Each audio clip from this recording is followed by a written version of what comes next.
আসসালামু আলাইকুম সবাইকে। আলহামদুলিল্লাহ, আজকে 23তম রোজা। সামনেই আসছে ঈদ, আর ঈদের কেনাকাটায় সবাই ব্যস্ত।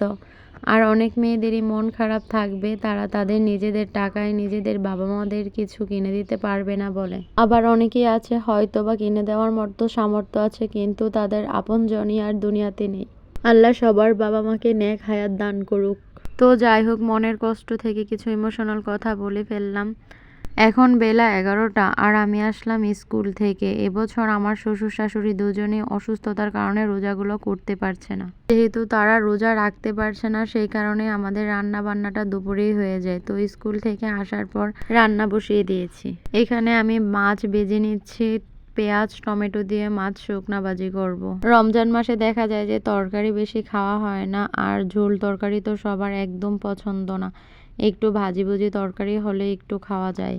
আমি তাড়াতাড়ি করে রান্না শেষ করে আবার আমার ছেলেকে গোসল করাবো, আমি নিজে গোসল করব, তারপর আবার ছেলেকে আছে খাওয়ানোর ডিউটি। ছেলেকে খাওয়ানোর পরে আমার আবার টিউশনি আছে, তো আবার 2 ঘন্টা আমি টিউশনি করব। তো আসলে সময়টা এভাবে ব্যস্ততার মাধ্যমেই কেটে যায়।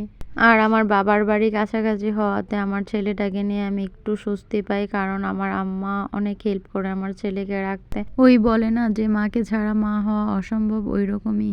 কথা বলতে বলতে আমি আমার রান্নাটা অনেকটাই এগিয়ে ফেলেছি। প্রথমে পেঁয়াজ ভেজেছিলাম ভালো করে, তারপর টমেটো ভেজেছি, কারণ পেঁয়াজ আর টমেটো একসাথে দিলে ভাজাটা ভালো হবে না। দেখা গেছে যে টমেটোটা আগেই সিদ্ধ হয়ে যাবে।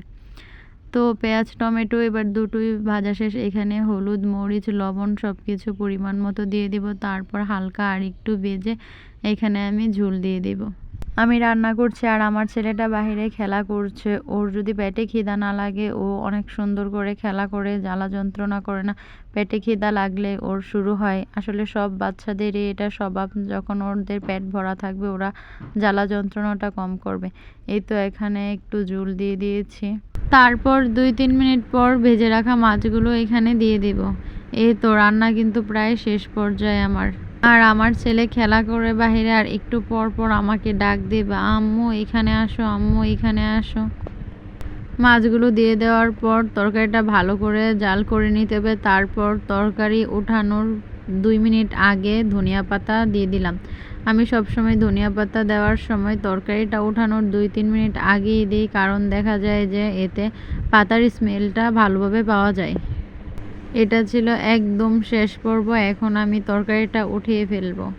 আর দেখতে দেখতে তো রমজান মাস চলেই যাচ্ছে, সামনেই আসছে পবিত্র ঈদুল ফিতর। সবাইকে ঈদুল ফিতরের অগ্রিম শুভেচ্ছা রইল। এই তো তরকারি উঠানোর পর এখানে একটু ভিডিও করলাম আমি। আজ এই পর্যন্তই। সবাই ভালো থাকবেন, সুস্থ থাকবেন। আল্লাহ হাফেজ।